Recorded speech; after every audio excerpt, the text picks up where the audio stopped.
Welcome, everyone. Thanks for joining us today for week 2 of the 2024 CFC training session.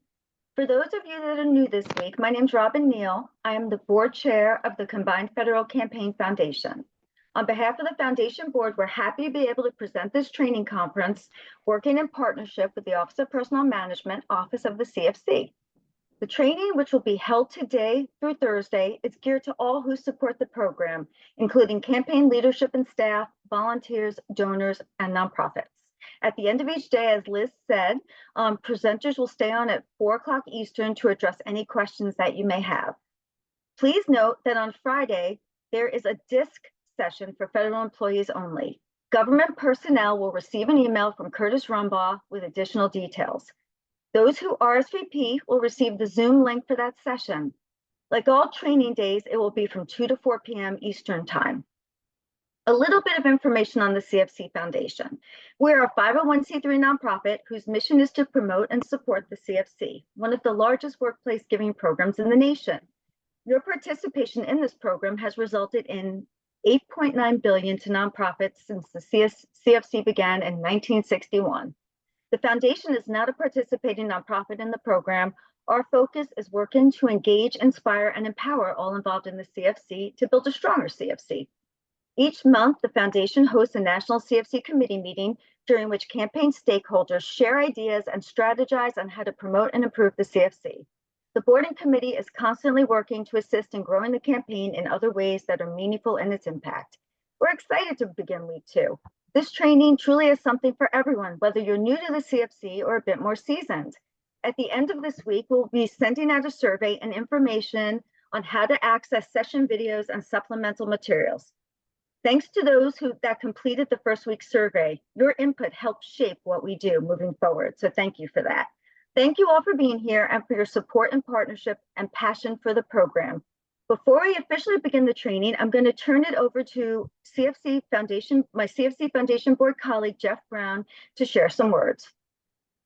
Thank you, Robin. Thank you very much, and welcome everybody. Before we start today's program, we want to take just a few minutes to recognize a friend and a colleague of ours, Tony DeCristofaro, who is stepping down as Deputy Director of OPM's Office of the Combined Federal Campaign.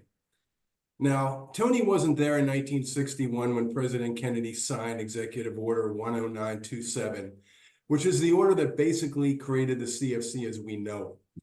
But he might as well have been, because he's been involved with many of the campaign's milestones during his many years with the CFC. In the late 1980s and 1990s, I worked at United Way of America, producing, editing, and creating many campaigns of CFC campaign films and other materials. But it wasn't until 2006, when I joined him at the CFC of the National Capital Area, that I truly learned what the campaign was all about. Tony was the executive director there, and thanks to his great creativity and his marketing knowledge, the campaign had many successful years under his leadership. And during those years, I learned how to run a workplace giving campaign. But what I really learned from Tony was the true meaning of the CFC and why we all do our jobs to try and make it so successful. You see, to Tony, the CFC was and always has been about the participating charities. They are the reason for the campaign. And he has always made a huge effort to make them the face of our messaging. Now, having a face for the campaign is important, but it was Tony's huge heart that really made the difference. Now, positive data entered into a ledger is important, be it participation goals or amounts raised. But he taught us that the true measure of the CFC is knowing that our work is helping to make other people's lives better. And through his numerous years with the campaign, he has certainly done that. So, Tony, I believe I can say thank you on behalf not only of the nonprofits in my federation, but all the participating nonprofits that are part of the CFC. And most importantly, I can say thank you for all the people whose lives have turned around and are better because of all of your efforts. So thank you, my friend. Now, that being said, Tony actually left us. He left his role as executive director of CFC of the National Capital Area, but his work with the CFC did not end. He just took another role. And I'm going to kick it back to you, Robin, to let you know what that role was. Thanks, Jeff. Tony then decided to go to the charitable federation side of the CFC and workplace giving and joined the America's Charities family in 2010. I was the one actually who opened the front door for Tony on his very first day to be greeted by the warmest smile. For years, I had heard about the CFC legend that was Tony DeCristofaro, and he did not disappoint. Tony was and is the real deal. His knowledge and love for the CFC is unparalleled. That's without question. However, with this knowledge and passion for the CFC comes this wonderful humanity. Tony was such a great support to the entire team at AC, including me. Yes, Tony was generous with his knowledge and experience, and his impact at America's Charities was tremendous. But his generosity extended to those he worked with and mentored during his tenure at America's Charities. He was open to questions, and more importantly, he listened. I went and asked his team at the time for some of their thoughts about Tony. This is what we got. It's really so hard to put into words something from a man who loves words so much. Your dedication, wisdom, and genuine care for your team created an environment where we could all thrive. You didn't just lead by example. You inspired us to think outside the box and always strive for excellence. It was a joy to be part of the team that you led so effortlessly and with lots of humor. Thank you, Tony, for being an exceptional boss and a trusted mentor. Thank you, Tony.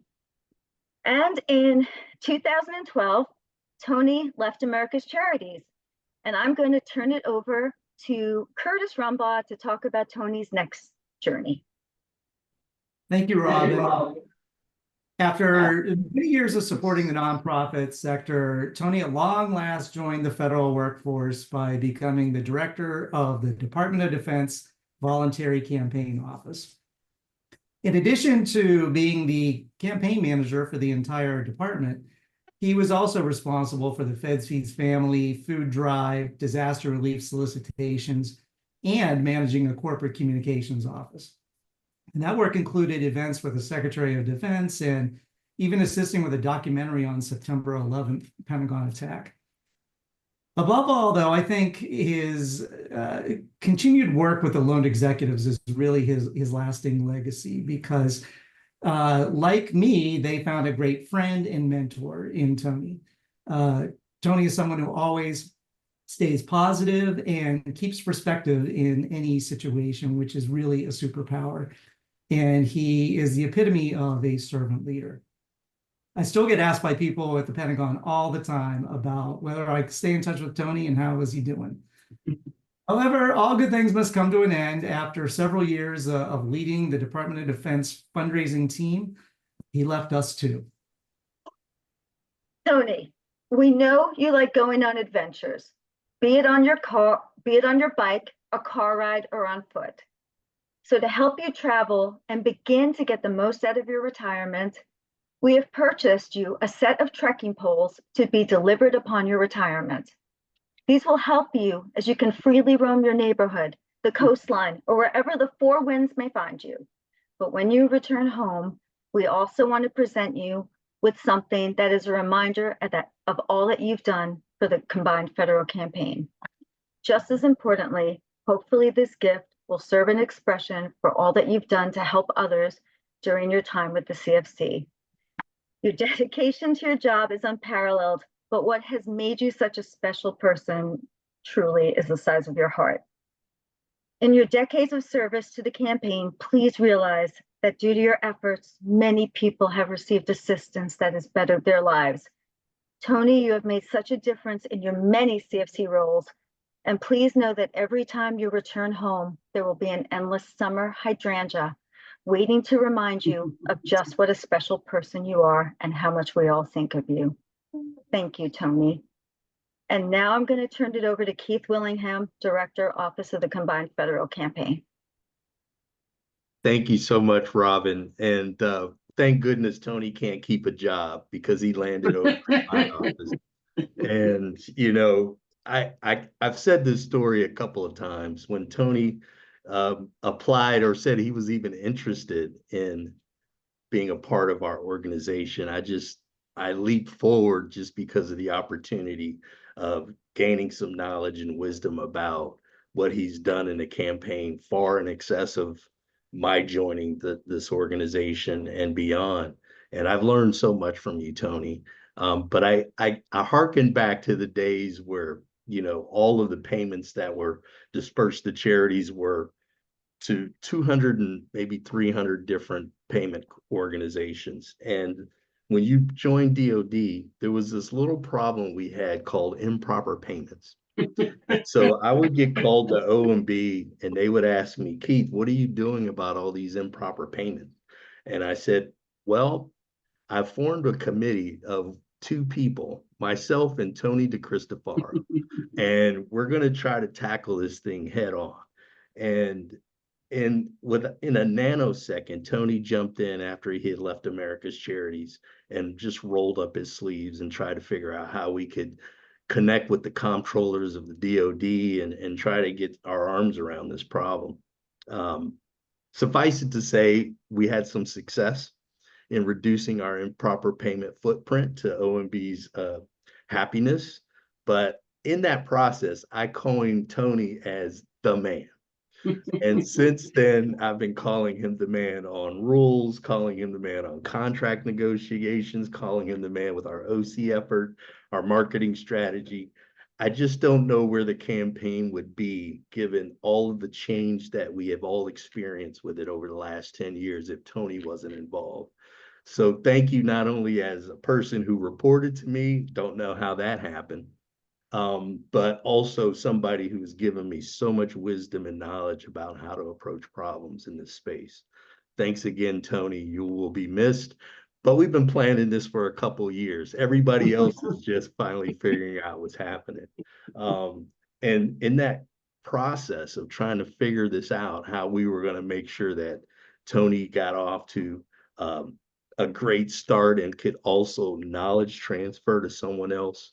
We were fortunate to find someone else from the Department of Defense who will take over Tony's position when he decides to leave. I'm not pushing you out, Tony, but whenever you're ready, we've got somebody in place. So Liz, if you want to go ahead and pull up that slide deck, or am I giving it back over to you, Robin? Feel free, if you're on, Keith. I'm on, okay. Please advance to the next slide. Please, we got to go back a ways, all the way to the top, part 1. There we go. Please welcome me in joining Rebecca Mayo. Next slide. Rebecca has come to us as she started back in March as a replacement for Tony, but as I've said to this group before, there's no replacing Tony. His replacement parts were discontinued a long time ago. But there is somebody who I believe can certainly step in and has stepped in to fill the role. Rebecca Mayo has come to us from the Defense Threat Reduction Agency. She has been a loaned executive and she's been very active as a campaign manager throughout her career. Please welcome me in joining Rebecca Mayo as the new Deputy Director of the Office of CFC. Did you want to say hi or just keep going? Sure, I'd love to. Thank you for that great introduction, Keith. It's been a challenge that I have loved to accept, and I look forward to working with all of you as the months progress and to achieve a very successful 2024 CFC campaign. Thank you. Absolutely. So keeping with that same theme for you all who don't know how our organization is structured, next slide. This is our CFC organizational structure as of now. As you can see, Tony has slid over to the right to be my special advisor temporarily, while Rebecca gets up to speed on all things OPM, not just OCFC, but within the larger OPM apparatus. all the marketing, the legal, the communications office, all the things that encompass what OPM does. So this is just a snapshot of our organizational chart. Next slide. And just to quickly introduce you to some of the other team members, Gwen Savage, she has zone assignments, if you will, to most of the Midwest zones, if you will. Vanessa Bell is assigned to lead zones from the OPM perspective of mainly the East Coast and some of the South. And Alicia Kostick, who joined our team about a year ago, is the zone representative from the CFC perspective for most of the West Coast and Pacific Northwest. Next slide. And this is just a quick snapshot of the zone map, how we cover the entire United States with a few people that we have on staff. But we certainly work hand in foot with all the LFCCs around the country and the FEB network. We really appreciate how you all get the word out and help us organize across these zones. Next slide. And just so you know how we do outreach, it's broken out by 2 organizations, MP May, and these are the zones that they are managing, which essentially is sort of the heart of the USA and some of the Pacific Northwest. And next slide. Tribal Tech handles these zones. So just wanted to make sure you all had them. I believe these slides are going to be available to everybody. So just wanted you to give a snapshot of how we cover, how we engage in coverage across the country. So I just wanted to quickly pivot to really quick to the CFC 2023 results. Next slide. Thanks to your generosity of the federal workers and military personnel and retirees, you pledged almost $69 million to charitable organizations and pledged 83,000 hours in volunteer talent and effort. Just some notable information within that data is the 50% increase in giving to arts, culture, humanities organizations, and nearly 8% increase and giving to mental health crisis intervention organizations. Next slide. Some additional key highlights I would like to just kind of spotlight are the top donor causes last year. Now, again, there were lots of causes that people gave to, but these were sort of the top ones. Donors appeared to lean heavily toward human services by donating over 12 million or 17% of total giving, followed by health and medical research causes, which was those two combined make up about 23% of all total giving last year, followed by animal and food related causes. Next slide. In addition to that, this table just shows the departments who experienced the most growth in giving last year. Leading the way was the Department of Education with a sizable 14% increase. They certainly found the secret sauce in their campaign. And I know some innovations and best practices will be shared later this week, I believe on Wednesday. So you may want to tune into that session to hear sort of the things that they did. Ed was followed by another great campaign at HUD, who had an increase of about 8%, and the Department of Transportation and Department of Labor rounded out the top performing departments. I want to give a special thanks to the leaders, campaign managers, key workers, and account leads at those departments. Next slide. Now, back in July, if you had a chance to attend the first week of the CFC training, you got to hear from great speakers like Chris Jarvis from Realized Work and Ben McNamee and Woodrow Rosenbaum from Darrow. They were able to take us on a journey of CFC statistics and data over the past few years, which was amazing. Some of the information highlighted the declines in workplace giving in general, and specifically the CFC. But recently I read a book by a guy by the name of James Clear that focused on how tiny changes or improvements can have remarkable results. In his book, he says there is a tendency for most organizations to focus on what they are doing wrong and put a lot of efforts in changing that. But James says that focusing your energy on what is working or doing things better can yield far greater results. He goes on to say, as demonstrated in this chart, quote, if you get 1% better each day for a year, you'll end up 37 times better by the time you're done. Conversely, if you get 1% worse each day for a year, you'll decline nearly to zero, sort of a slower level to hit. Now, of course, there's a lot more to this than what I just said. But in his book, I just wanted to share a few of those areas where I see positive things happening and focus on that. So some of it was already shared with Ben and Woodrow, but I just wanted to highlight a few. Next slide. The new normal of hybrid work has proven a challenge in a number of ways, and that means workplace giving also too. We need to engage donors differently. I believe more in-person events will help with engagement. I went to an event at the Pentagon last year and the energy was amazing. So according to this chart, for the first time, we see an increase in new donors, which have been on the decline prior. So whatever we're doing to engage new donors, we should continue.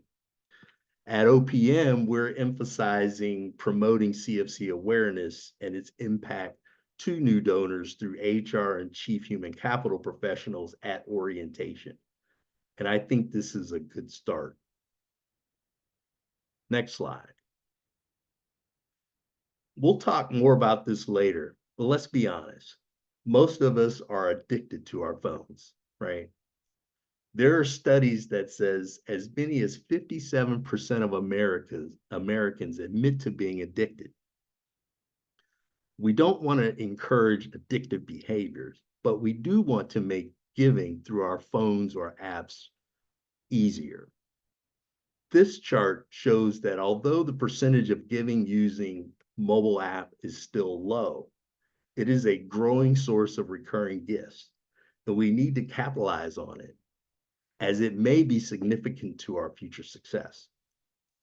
The initial design and function of the CFC mobile app was pilot tested and focused on events in 2019, which took a hit during the pandemic.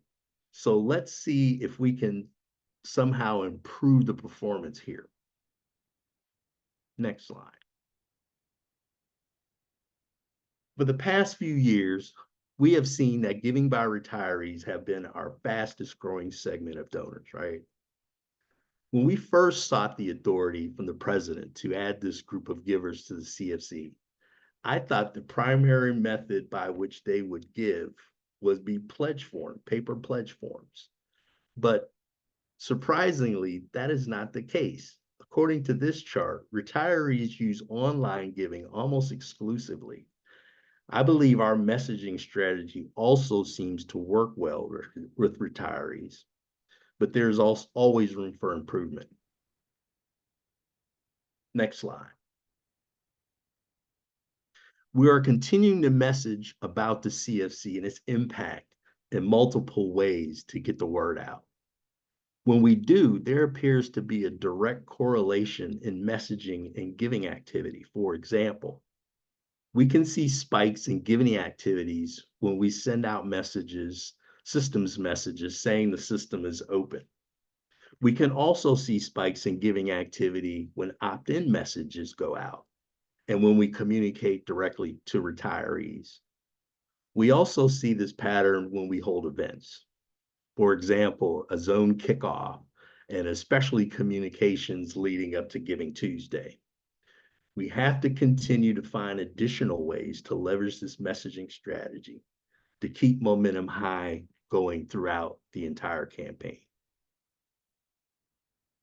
Next slide.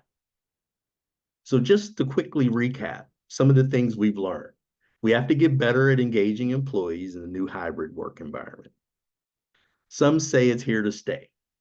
So we need to also embrace this notion that paper pledging will not go away anytime soon as we had thought, and instead get better at collecting and processing those donors who choose to give that way.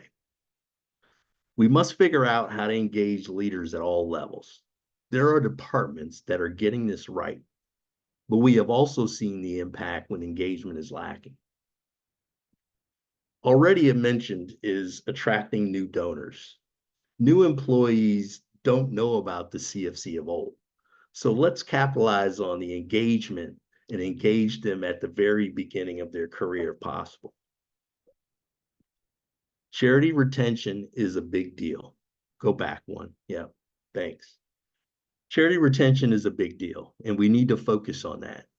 A very wise prophet by the name of Doug Bannock once told me, if some charities decide to opt out of CFC, so will the donors. Well, our data is proving that he was right. So we need to attract those charities back into the program. Next slide. So focusing on 2024 and our planning efforts going forward. Next slide. OPM continues to evaluate the proposed draft rules that were an outcome of our impact assessment work. Thanks to all of you who provided input into that effort. For those of you who don't know, our current rules include a provision where we must assess the impact of the rule changes implemented in 2017. We can't speak to the details of the rules themselves, but can say that we want to make sure that the proposed rules include codifying some of the 2016 executive order changes related to volunteerism and retirees. We also want to expand our ability and to make it easier to accept additional methods of contributions from retirees as through qualified pension distributions and donor advised funds. We also want to accept funds year round. We have to work with some of the obstacles that we encounter with our payroll operations, however, to do that.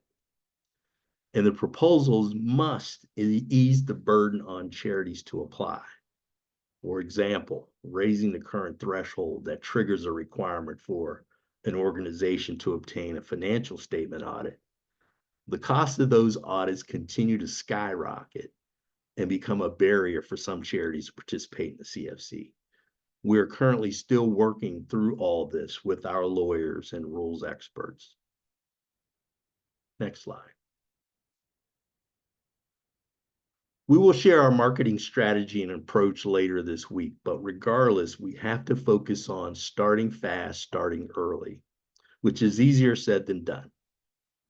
We have to engage senior leaders. In the past, we've worked with the OPM director and chief of staff to remind departments of their efforts and commitment at President's Management Council meetings and chief of staff briefings. We're going to continue to work with our contractors to simplify giving through mobile and text methods. This has proven to be more challenging than I could have ever thought, but we will continue to focus on this as it is extremely important to our donors. Next slide. I have to thank our contracting partners. They're tremendous and creative. We are always working with the outreach coordinators and the CCA to improve how we serve our campaign leaders and charities. So thank you all very much. Next slide. I've already spoken to some of these items, but we have just finalized our charity application and appeals process, and now we're in the listing phase and working on final charity list. We're always focused on lowering costs and fees. And for example, we've submitted an internal proposal budget to get some relief from some of the White House executive orders and OMB mandates around growing cybersecurity costs. Given the election cycle, I'm not sure how much impact there will be there, but I'm always optimistic. We're also working with the Air Force Assistance Fund to pilot a potential giving option for their internal giving campaigns. So I'm also happy to say that we have completed the NCA and Chesapeake merger. Thanks to all of you who have helped with that effort. Next slide.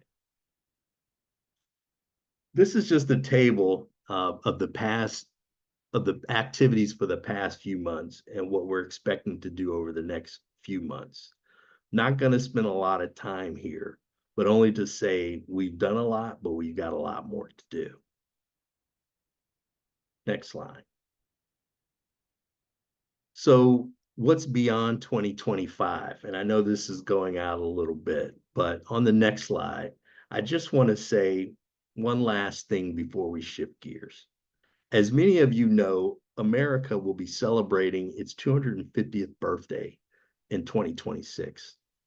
There are already lots of celebrations planned and activities in the works around among the states.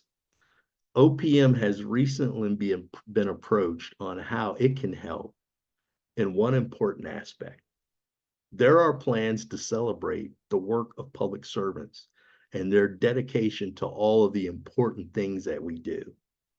I believe OPM will be a huge and key player in this effort.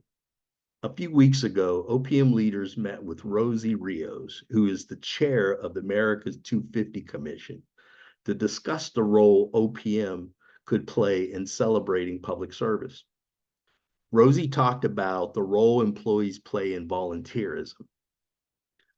I can't go into detail, but I will say it will be important for us on this call to talk about how we can enable volunteerism at a higher level in the CFC, to be out front and center of celebrating and telling the story of how CFC enables many of our collectives to become one strong force in using our gift and talents in uplifting communities here and around the world.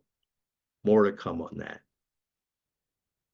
With that, I think I'm going to segue to the next slide. Robert, I believe, has some information he wants to share. No, I don't. No? But you're up, Robert. Yeah, but that's not my slide, so. That's not your slide. Let's go to my slide, please. Work group. There it is.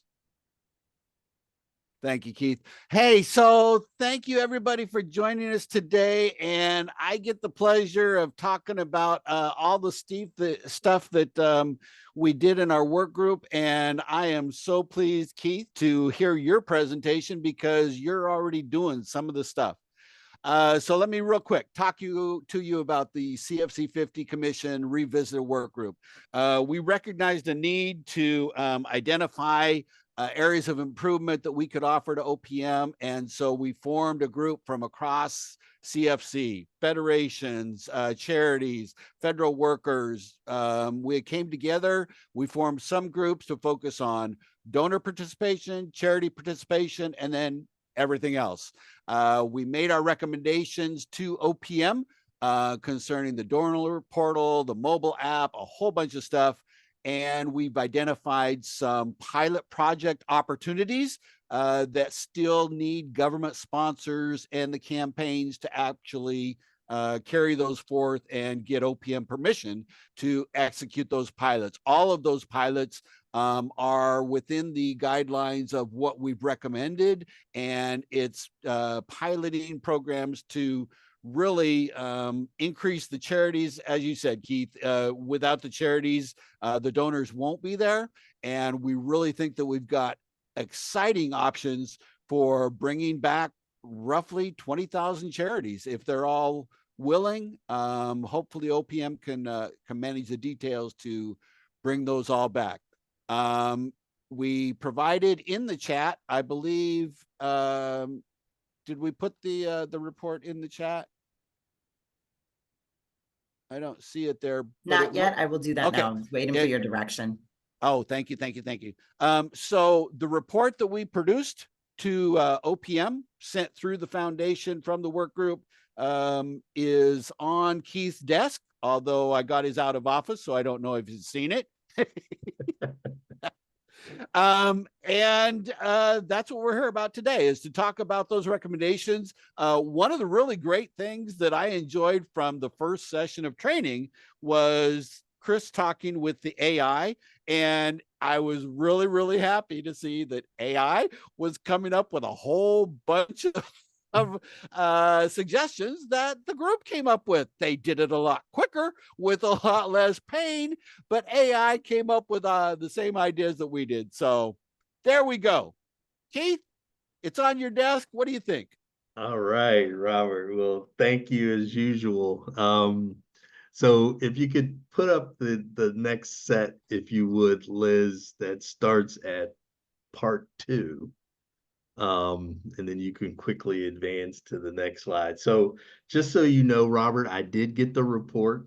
I was on leave, but I work sometimes when I'm on leave because I just love what I'm doing.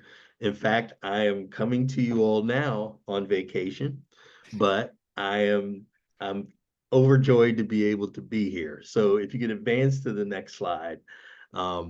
The same goes for the people who worked on this working group. Everybody's heart's in the right place. Everybody's focus and mission is the same to advance this program to whatever level of greatness that we aspire to. And so I want to thank you all for a job well done. The things that are in this sort of coincide with the CFC 50 commission. For those of you who weren't around back then or just need a refresher, back in 2011, we formed a bipartisan commission of think tanks and oversight organizations and charitable groups who thought we might want to look and refresh the CFC after it had been around for 50 years. There were a number of recommendations that were made to OPM. Some of those we had authority to do without changing our rules. So a lot of it we did not. We had to go and do a set of rules, submit them to OMB for approval, and do some interagency collaboration as well to make sure that those rules were published and final. They were, and part of the provision in that rule, as I stated earlier, was to assess the impact of the first set of rules on the campaign once we had enough data to do so. We are now in the position where we have the data, we have the feedback, where we can actually look and see what the effect those rules are having, good or bad, and then hopefully make some changes in those. And so we sort of stratified those along what we could do to engage donors more, make the program better and easier and safe for them, how we can engage the program to be more efficient for campaign managers and workers, federal employees who manage and operate these local federal coordinating committees, and to charities ultimately. How can we invest our resources in making the charities feel that this program is worthwhile and for them to participate in high numbers? Now, Robert talked a little bit about a 20,000 charity list.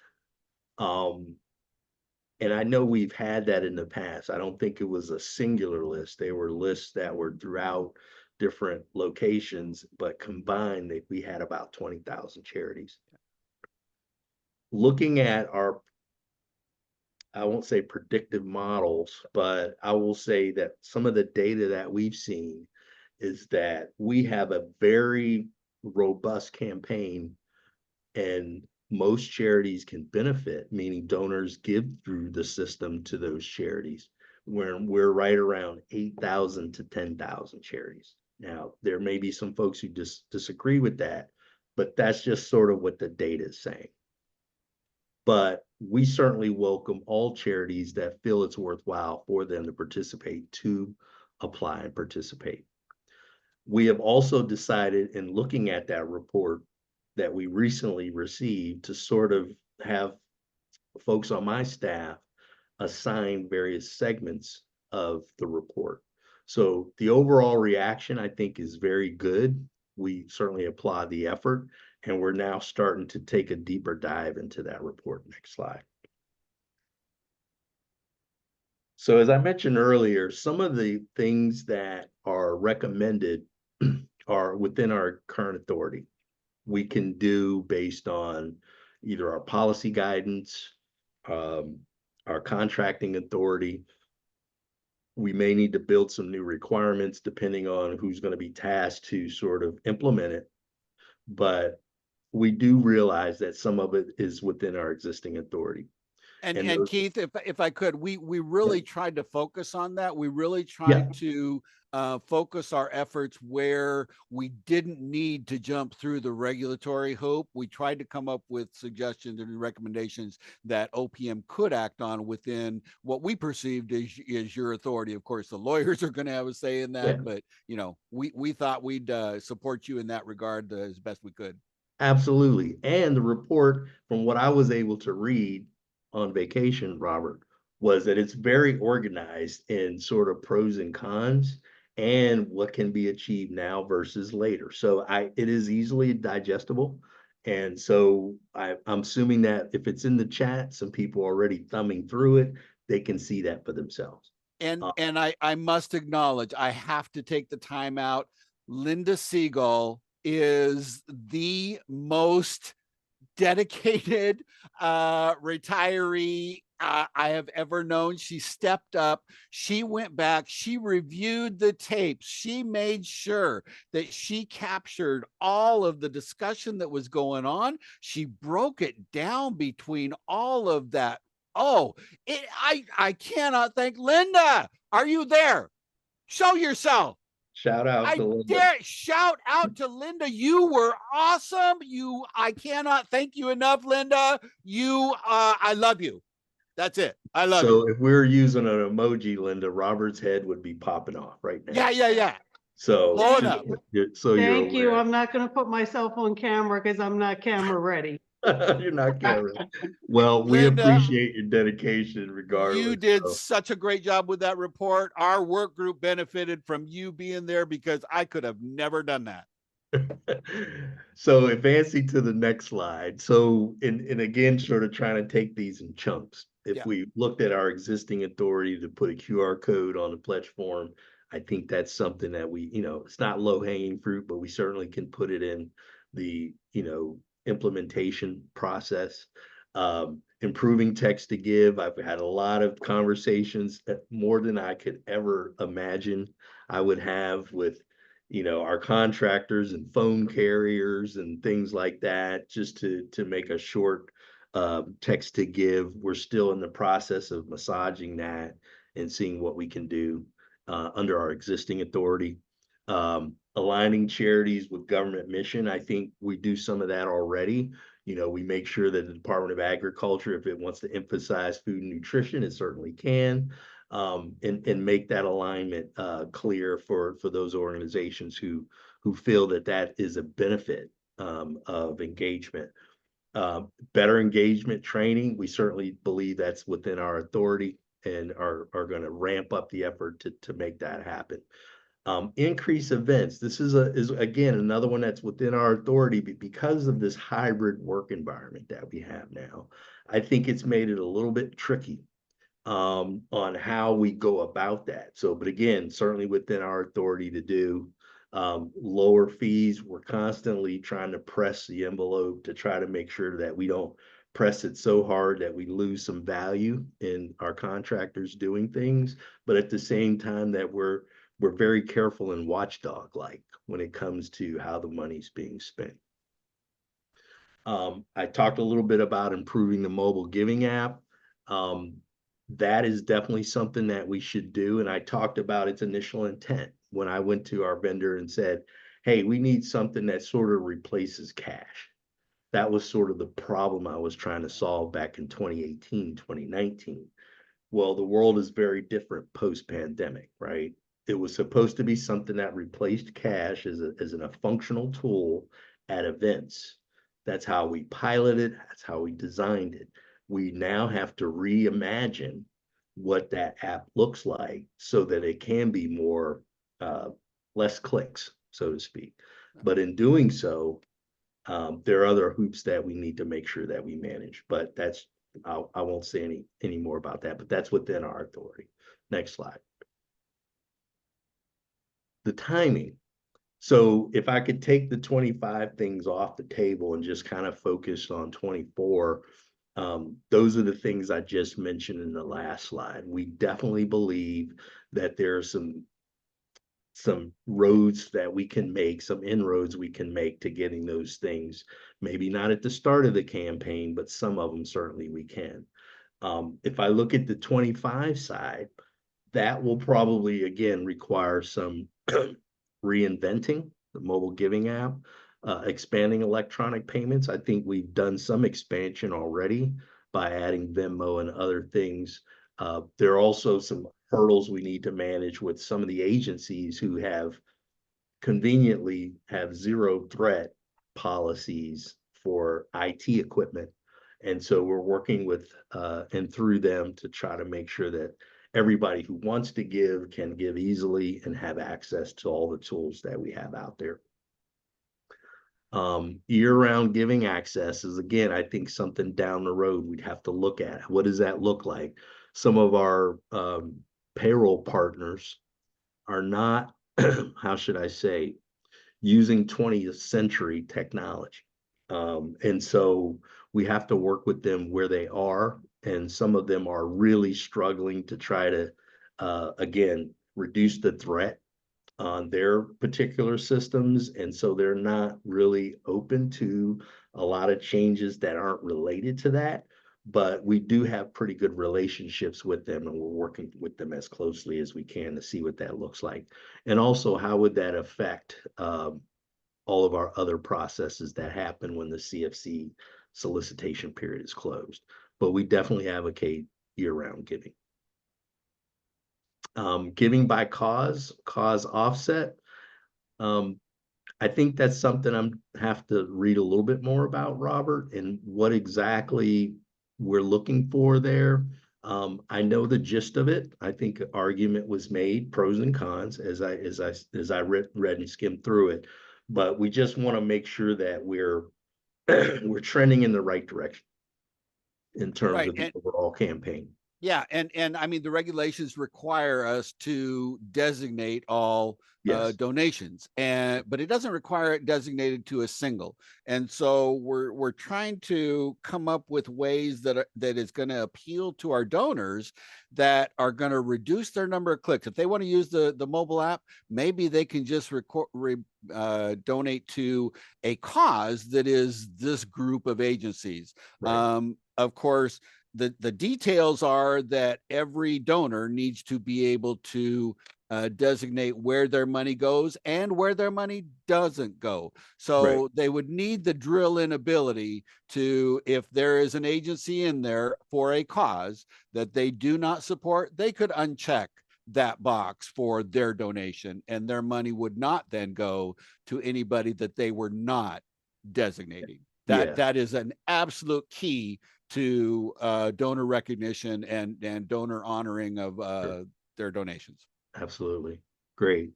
Next slide. So again, I've sort of talked a little bit about this and try to figure out what we can do and bite off what we can't do. I do like the idea of demonstration projects, which back in my day, that's what they used to call them, but they're pilots. And I think the way that we propose some of the rules is to allow for maximum flexibility of the director based on cause or based on effect, potential effect, to be able to do demonstration projects without having to rewrite the rules each time. So I think if we're successful in getting that through our lawyer decision tree, I think we will have some flexibility to do things at an incremental level and be able to advance the ball without sort of wrecking the whole ship, if that makes sense. So I think getting that flexibility in there is great. Simplifying the application process. Yeah. or the application itself, I think again would be one of those scenarios where we can't change the public accountability standards and lower them, but we certainly can reevaluate and assess the impact that it's having on charities, and then maybe move the advance the ball that way. So there are some things that I think we can do in the future timing of all this to make it work. The National Application Review Committee, I'm still looking at that and internally trying to figure out the value for that. I know, when we had 10,000 applications, that was certainly something that we may have found a little bit more helpful. At where we are now, I think we do a pretty good job of not only getting those applications in, but reviewing them in a timely manner. We put some tools in place that help the reviewer navigate that process. So again, I'm just speaking, extemporaneously based on what you said. Yeah, and I'd like to add to that, the National Application Review Committee every year, the zone managers and the LFCCs start struggling come application time with finding reviewers to be able to review those applications. And volunteers from across the country volunteer to OPM to be reviewers and help out those campaigns that can't find the reviewers. And a National Application Review Committee would then enable OPM to have direct access when you need it to a plethora of knowledgeable application reviewers. They don't have to be retrained. They're just ready to go in and start reviewing. And this would be a possible great option for really helping out those campaigns that are struggling. Yeah. No, we really appreciate the creativity and the support on this. Next slide.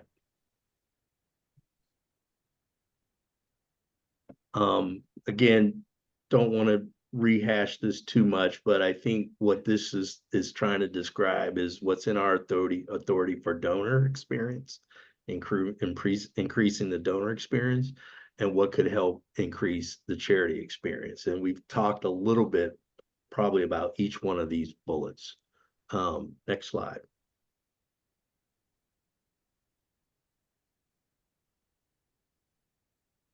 Is that the last one?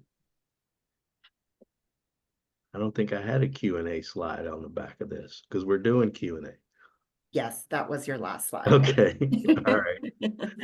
So once again, I want to thank Robert and the working group. Again, I'd be remiss if I didn't say Curtis and Robin and Linda and Larry and I'm sure I'm forgetting people, but this was a big effort and it was a big deal. And I really appreciate all the effort that and the sweat equity that went into sort of eyeballing these things and sort of teasing them apart so that we could understand them easily and be able to act on them if we could. I do want to give my soon to be departing special advisor an opportunity at this point to thanks for that, Tony. To weigh in if there's some things that I missed, I glossed over, or I should focus on, and she does a good job of focusing me. Yeah. No, I think what we're also trying to do to piggyback on what Keith and Robert have both said is we've taken the 15 recommendations and shared them with all of our contractors to say, hey, some of these you might be the primary contractor to help implement. Sometimes you might be the secondary. So, that's a big concern is that most things don't just fall into the lap of one contractor. If we were to improve the mobile app, I think one of our overall concerns is trying to do things that are revenue neutral. How do we improve the mobile app without spending a lot of money? But, primarily that work falls to the CCA. However, it's got to be marketed. The local zones have got to make sure they get the word out. So there's Some of these have a primary source, some have a secondary. Things that might need authority or contractual or regulatory authority, they may fall to the Office of the CFC first, but once we do it, they roll to a contractor or another party to help implement. So I think we're just trying to take it systemically and, what can we do now? What can we do next year? And once we identify the what, then who's going to take the lead on it, and to make sure it gets done, and and fill in the blanks. So I Well, think, I'm taking the lead on everything here, Tony. So don't worry about that. Part of what we wanted to do here is get this done. We had an ambitious schedule. We did this like meetings every 2 weeks, and then the subgroups met in between those meetings. And we wanted to get these recommendations concrete in your hands so that if we could do any of them for 2024, like the QR code on the order slip, things like that, the easy fixes, that easy lift would just, you put it in place, and then we start working on the steps for what can be done in 2025 or beyond. And the participation from OPM and the federations and everybody across this, I just can't say enough. The ideas that came out, the discussion that went on back and forth, was awesome. It was just awesome to be a part of.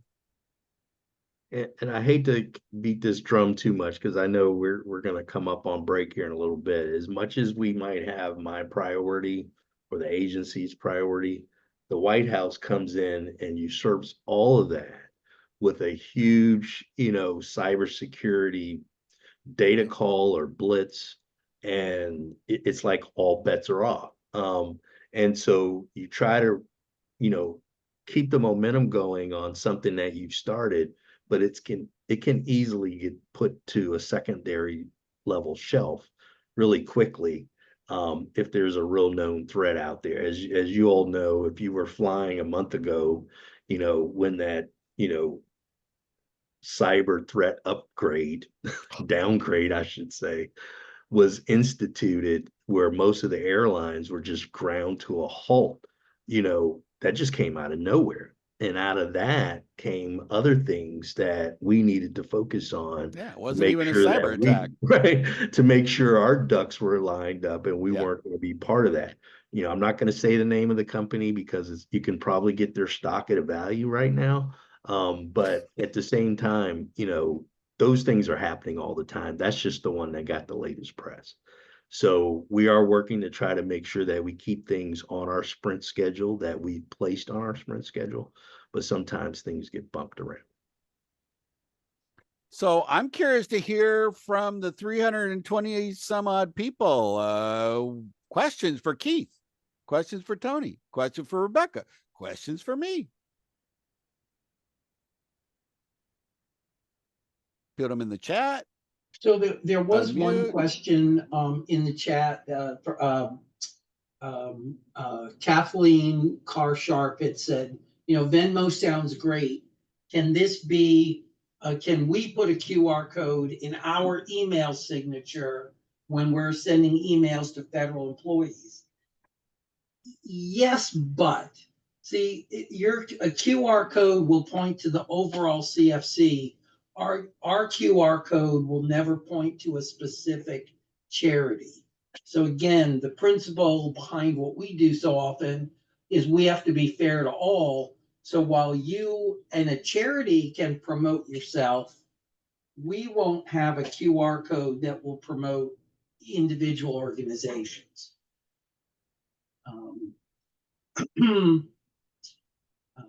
There's another question from Jacqueline Mendez. Can we get a list of, can charities get a list of the or government organizations that are participating in the CFC? Well, it's easy. Every one of them must. So our rules are not an option. Every federal organization must make CFC giving available to their employees from September 1st through January 15th. So the list is, if you got a yellow book of all federal offices everywhere, that's the database that we're dealing with. So that's why we do divide up the country into these 35 zones and involve our various contractors and staff in separating it out. So there may be a different list in Michigan than there is in Florida, but every federal agency must make CFC giving available to their employees.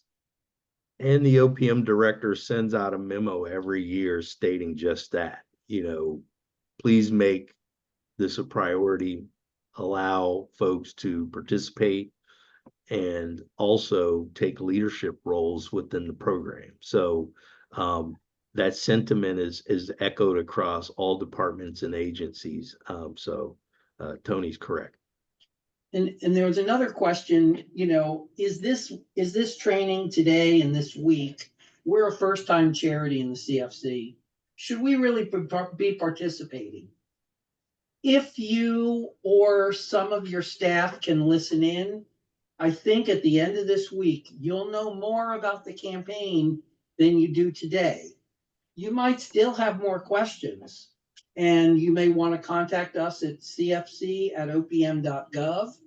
And we can, if those questions need to be connected to a subject matter expert, we can do that, whether it's in a local zone or elsewhere. But this is not required, it's desired. So the more you know, what's that? NBC does that. The more you know. So the more you know, the better you'll be able to use that knowledge to benefit the marketing of your organization. Yeah, and from what I understand, these are all recorded sessions. So if someone from your organization couldn't make it, they can certainly go back and review these. We also have information on the CFC.org that has resource center just for charities. Tells you how to apply, there's some videos in there, and there's some very good tools. So we'll make all that available to you and your team. Can I just interject? And tomorrow at 3 o'clock, we are having a session for charities, specifically CFC 201, which really talks about the resources that are available to participating nonprofits in the CFC. So if you can make it, we'd love to see you. But if not, it will be recorded. Perfect. I think there was another question in there about events in Amarillo. Am I reading that right? Events, if you're in Texas, we have 3 different zones that cover different parts of the state of Texas. MP May and Company handles all 3 of those zones. If you send us an email to cfc@opm.gov, we'll give you the emails for the MP May staff. You can find out who's going to handle that, or Antonia Gonzalez, if you want to put your email or something up, please do.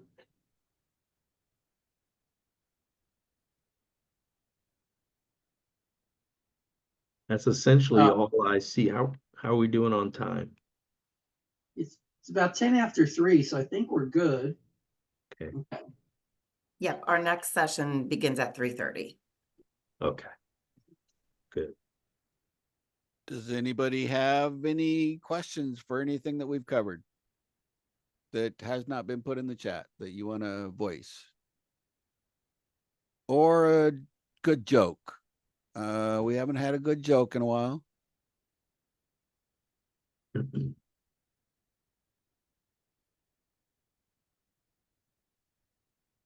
Like, is there a directory of government groups in our areas? So GSA. well, I've always found there's a group called the Leadership Directories, and they literally publish something with a yellow cover, and they call it the Yellow Book, and they update it quarterly. You may not need a subscription to it, but if you were to head to the library, you may be able to tap a database that they've got and sort by zip code or other geographic filters. But I think the Leadership Directory does do some of that, as well as working through the outreach coordinator they'll be in touch with the government offices in your agency. Question, when will OPM send the email to all federal agencies? Keith, when will we do that? That has been one of my wish lists for a long time. And because, well, No, it's already out. No, it's out. I wasn't trying. Well, we've sent that leadership letter out to all departments, right? It is up to the department leaderships to have it trickle down. And I think that has sort of been some of the rub that some people have had or felt, that the leaders aren't cascading that information down. But we did that, I believe it was the last week of June, sent that out to all departments and agency leaders. But if anybody has a specific request, we can send it to you. It's also on the Chief Human Capital Officer's website, the Chico Council's website. I'm going to ask lots of people I'm going to start to answer this next question, but ask others to jump in. Question, why should I donate through CFC versus donating directly to charity? Number one is to consider the impact, because your dollars will go to that charity on a regular basis. So charities know that we distribute money on the 15th day of every month, and they can count on that in their budget. So they've got regular, funding that's going to be coming to them throughout the year. Also, your gifts are kind of combined with other people, so that the charities get a real large influx of dollars, more than just, individual donations. But, definitely look at the impact and the regular dollars that charities can rely on in their budget, knowing that the CFC checks are coming on the 15th or the CFC electronic transfers, no checks, are coming on the 15th of the month. And also go ahead, Robert. More importantly, so those group contributions that come in as a single check, that's the biggest thing for charities. You have one donation to deposit. You don't have 1,000. You don't have to keep track of all of those different donations. It all comes in as a single check that you deposit into your account, adding all of those donations into one large one. And that's the biggest thing. You don't have to do all of those accounting for individual donations. Another thing that I would say is that the government program evaluates several criteria for these charitable organizations. So if you're a donor and you're saying, I want to give my money to an organization that has more transparency, they provided financial statements, they provided other information that talks about their program, and OPM looks at that information and vets those charities. Some people do look at the CFC brand as a good housekeeping seal of approval. And so that adds value when you're looking through a group of charities that have gone through that process, that that those charitable organizations have passed certain criteria that have been allowing them to be included in the list. And Jen Ward, tip of the hat to you for reminding us. The other thing about the CFC funds is they do go to charities unrestricted. So a lot of times when charities are getting corporate or foundation money, it's for a specific grant or program. The CFC money is able to be applied to whatever is needed. If those needs are different in August than they are in November, the funds are unrestricted. And also, the bulk of our money comes from payroll deduction. And the average payroll deduction gift is 5, not 1, not 2, not 3, not 4, but 5 times larger than a cash gift or an individual check. So it's also over time, when you're giving a little bit of money out of 26 paychecks throughout the year, the size of someone's gift certainly eclipses what it might have been individually. Now, we do have fees that are charged, but the donor can take a tax write-off for the entire gift, even though there are fees. And I know Keith was talking a lot about how retirees are a big population, and the question here is there a mechanism to efficiently reach out to the retiree community for a given department or agency? It's tough, again, because we in the government are loath to share some of the lists that we have access to. So what we do at OPM is we give our retirement services, we give the defense retirement services, we give the State Department retired foreign service officers groups messages about CFC that they can include when they're talking to their populations. But we don't have a list that you can tap into. But it doesn't take Fellini to figure out the 5 CFC zones where federal employees retire the most. They're not different from retirees from any other industry. Arizona, Florida, Texas, the Washington, D.C. area, and D.C., Maryland, San Diego, Virginia Beach. So, you can still target market in some very defined places. That doesn't mean a postal worker in Madison may not retire and stay in Wisconsin. But if you're looking to get bang for your buck, look at those same 5 likely places federal employees retire. And charities can also tap into their local community and talk about how federal employees have been able to continue to grow their charitable organization or meet the needs where they are. There's public broadcasting network. There's all kind of public news opportunity that's looking for content. And you talking about what federal employees have done to impact your organization is huge, just thanking them.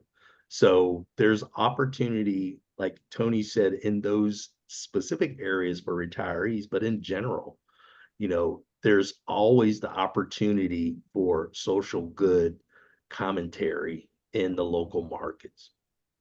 Yeah, I was at a conference last week, and totally unknown to me, other attendees at the conference for a particular healthcare charity need. One guy worked at the National Weather Service, and I could tell him, hey, you can give to this organization through the CFC, and sometimes people don't always make those connections. So many of us know our letter carrier, people in the Army, Navy, Air Force, Marines, and Space Force, don't forget that. So look for some of those kind of natural ways of making this information available. Now, we're not quite done with the new charity list. So Keith, when will the new charity list for 2024 be available for federal employees to see? I believe our target date is August 28th.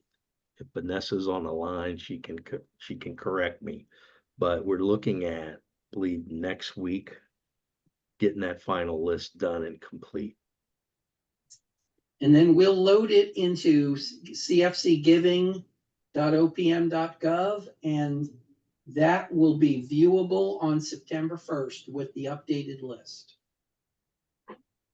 And Keith, I'll just say, this is Vanessa, I'll just say probably between August 28th and August 30th. Okay.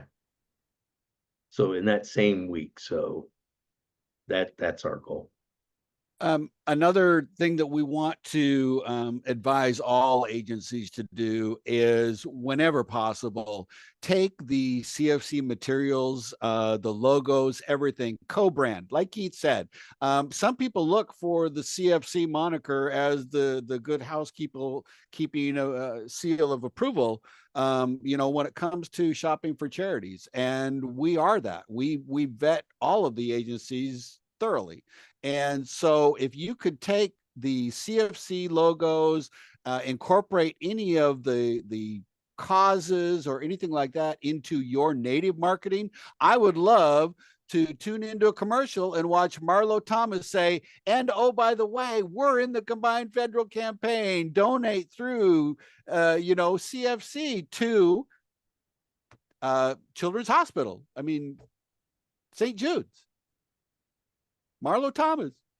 Wouldn't that be awesome? That would. Incorporate our marketing into your marketing to get the best bang for the buck. Another question here is, how many charities are participating this year? We don't quite know. We know how many charities we've approved, but charities have until later this month to pay their listing fee. So until we get to that listing deadline, we really won't have that number. So check back with us right after Labor Day and we can give you that number. And do donors know of the fees when making gifts? We've been, the fees are on our website. They're in the charity listing in a lot of our materials. So we hope they pay attention to some of that marketing so they can, know exactly what we're doing, and have that awareness, but they are public. Yeah, we've been transparent, but there's no way of knowing what a donor knows or what they don't know. They should be, if they want to inform themselves. And another benefit of giving that someone pointed out in the chat that we forgot to say, while CFC donors do have the option of giving you their name, they can give anonymously. Mm-hmm. And giving anonymously helps them avoid the phone ringing at dinner, keeps the mailbox from being overstuffed with begging letters. So the anonymity of CFC giving is another reason people participate.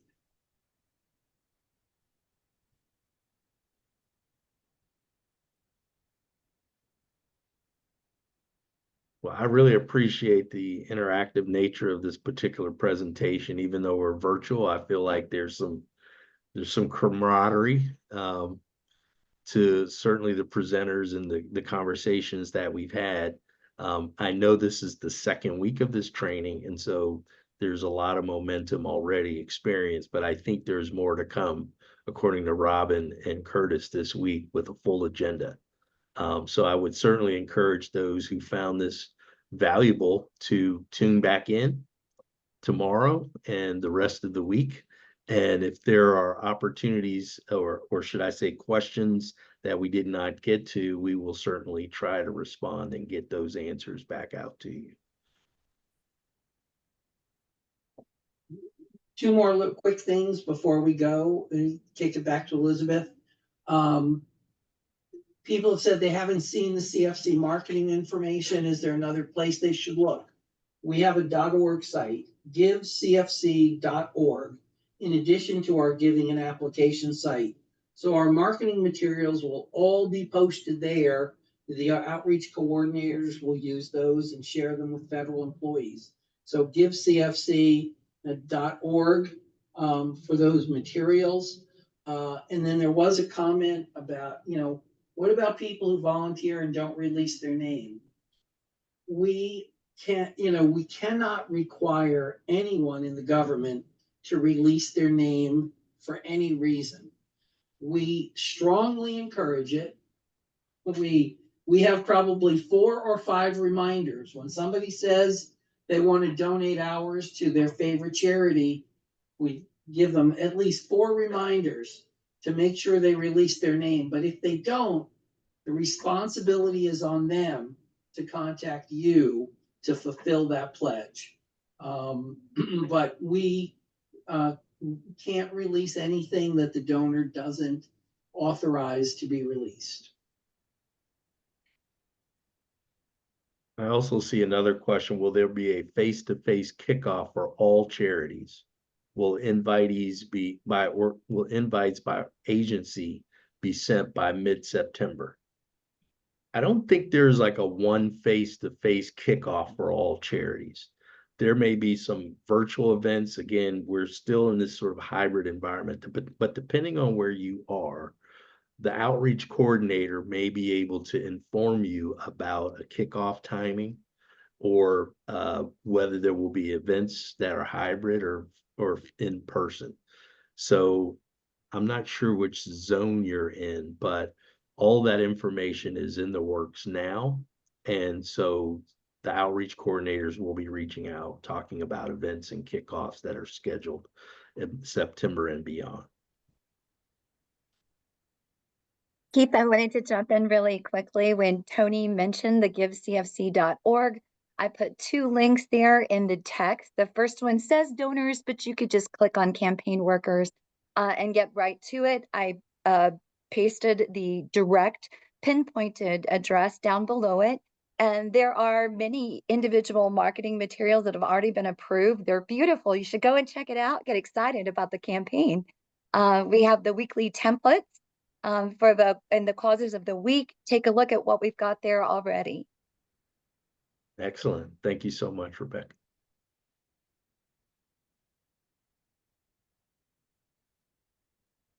If we didn't get to your question, please send an email to cfc@opm.gov and we'll get back to you.